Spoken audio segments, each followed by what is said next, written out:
Hey guys, welcome to Boxing Squared for boxing news and views from around the internet. With the dust settling on Deontay Wilder's demolition job of a hapless Dominic Breazeale, it's worth talking about some of the things that we learned or reconfirmed through this fight at the Barclays Center in Brooklyn, which was the 9th defense of Deontay Wilder's WBC title. So with that in mind, let's begin. Buckle in. Let's go. Starting off with levels. Deontay Wilder proved that Dominic Breazeale was not on the same level here, maybe a couple of levels below. Deontay Wilder turned so many heads through this performance because of this clinical and devastating performance, getting Breazeale out of there in a round. Breazeale came in, didn't have any defense to speak of, no real head movement except when Wilder jerked it back through his punches. So Breazeale, even though he said he was going to do this, that and the other to Deontay Wilder, there was a reason Wilder was the favourite. And it was the manner and the clinical and devastating performance from Wilder that's turned heads around the world. He said he was going to do a number on Dominic Breazeale, and he did that and more, surprising many fans with how quickly this one ended. But Breazeale doesn't come out of this looking great. He looked slow, he looked plodding, all the things that we knew heading into this fight, but he certainly didn't do what he said he was going to do, and he looked, rather hapless in there at times. But it proved that Deontay Wilder was a much, much better fighter than Breazeale, and that Breazeale really didn't have any place sharing the ring with him in there.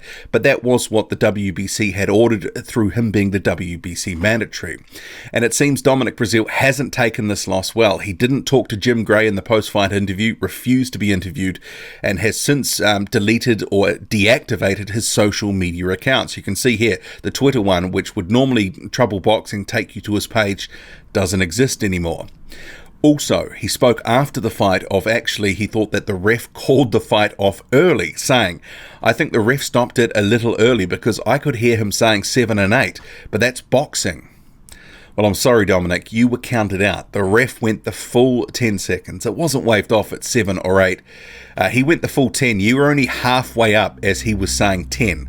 That's why it was waved off. You didn't beat the count.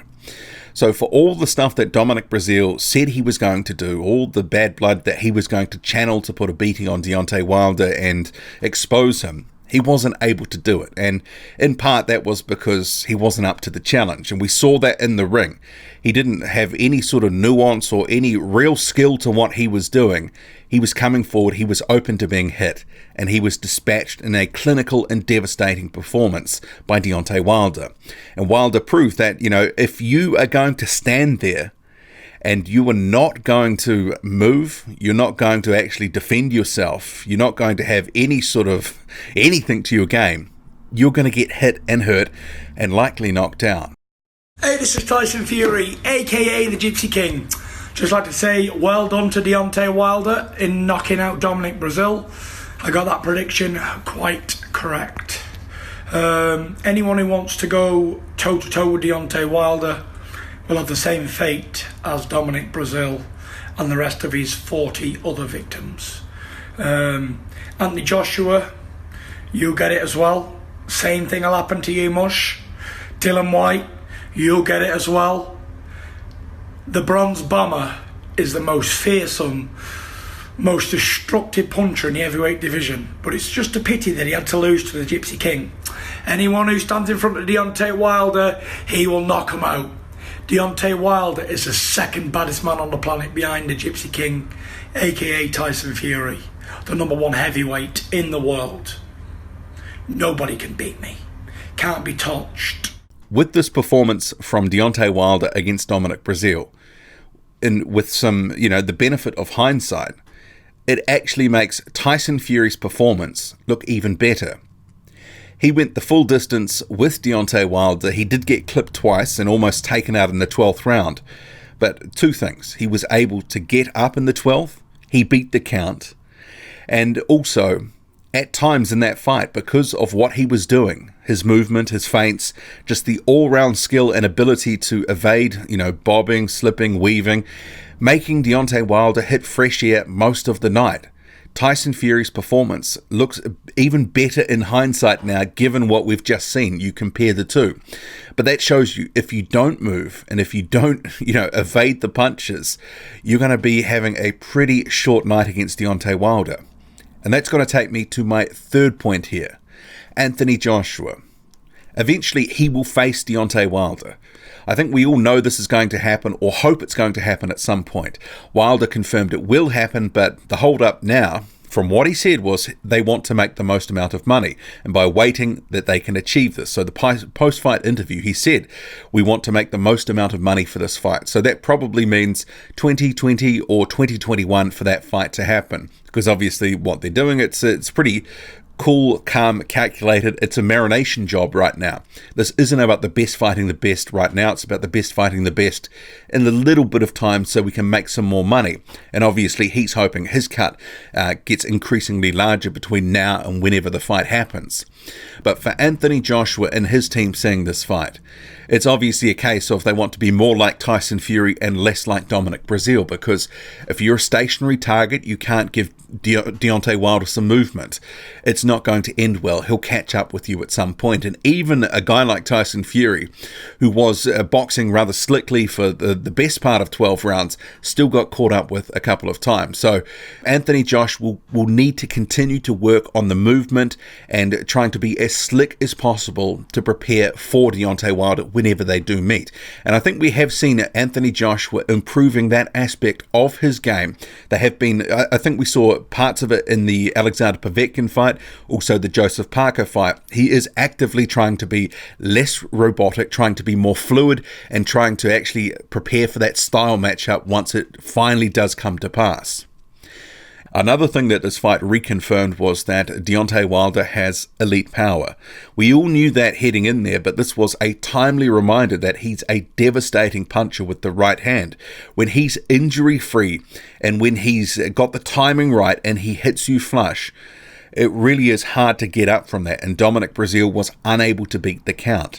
Breazeale regarded as one of the toughest and durable guys in the division, and Deontay Wilder went through him like a hot knife through butter. So another timely reminder of how devastating Deontay Wilder can be. And another thing to just toss in there for consideration was Deontay Wilder had put on 11 pounds since his last fight against Tyson Fury for this fight. I actually think that weight was a good thing, and he spoke about investing in himself for this fight, that he needed to think about the long-term health of his career, of his body, and that investing himself for this fight was something that he had to do. And part of that was putting on the 11 pounds. So I think potentially he was hitting harder than he was at the lower weight. He was at 212 for his last fight and 214 for the Ortiz fight. I thought he looked more devastating with his punch power in this fight, although Dominic Breazeale was providing a much more stationary target than Luis Ortiz or Tyson Fury was. But, I think the weight, the extra 11 pounds, which would have been largely muscle put on over about 5 months, was something that was to his benefit in the end. But what this fight did prove again was that Deontay Wilder is injury prone. In that first round, he did injure his left arm. He said in the post-fight interview that he wasn't exactly sure what it was, but he hyperextended his left arm, presumably when he was going after Breazeale in the corner after landing that first right hand. So with that, we have to actually ask the question, can his body hold up to the rigors of the heavyweight division for another couple of years? Because that's how long it could be until he actually faces Anthony Joshua or Tyson Fury. Before those potential fights, it looks like he will rematch Luis Ortiz and possibly face Adam Kovnatski. So with the injury history in mind, and Wilder is going to be turning 34 soon, there is a question about, can his body hold up to the rigors of the heavyweight division? Even though he put on a devastating performance, it was only 2 minutes of action and he injured his left arm through what seemingly was some reckless punches when he was trying to take out Dominic Breazeale. And he does have a long injury history, so we'll have to see where that goes with the injury history. But we want to see these guys facing each other before injury and age really becomes a factor. And the final thing that I wanted to talk about was something that Deontay Wilder touched on in the post-fight interview, where he said that, these fights will happen. We're going to have discussions. Nothing is closed down at the moment. These fights will happen, but not right now. When I opened my internet browser this morning because I've been thinking about these issues before coming to make the video, there was a story that was front and center on my internet browsers, the generic news page, and the headline was "Boxers Easy Knockout underscores boxing's relevancy issues." And it went on to note about Deontay Wilder's comments about these fights will happen, but not just yet. And then while also underscoring that at the moment, all these guys, the top guys, Fury, Joshua, and Wilder, are facing guys fans do not want him to see. And it touched on these issues of boxing struggling to connect with fans and others, trying to pull people into the sport if the best are not fighting the best. And certainly in the post-fight interview, because it was certainly different from Wilder in previous fights, he said to, of Anthony Joshua, don't wait, make the date, and all that sort of stuff, and Juicy J and all these sorts of things, calling Joshua out, to last night saying, it's going to happen. But in the same breath, it was all about money. And while these guys are building up to the fight of their careers at some point, Joshua and Fury, Wilder and Joshua, all that sort of stuff, in the interim, fans are not getting what we want. And that headline of Boxing's Easy Knockout underscores boxing's relevancy issues. You have to ask yourself, is what's happening in the best interest of the sport, or just in the best interest of everyone's pockets involved? And that's part of the problem with boxing.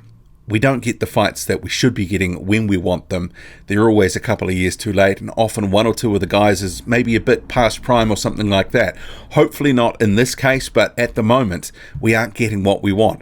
So although Deontay Wilder viciously took care of Dominic Breazeale, we're not going to get the fight that we want Joshua and Wilder for an undisputed, at least for another year. And yeah, is that really good enough?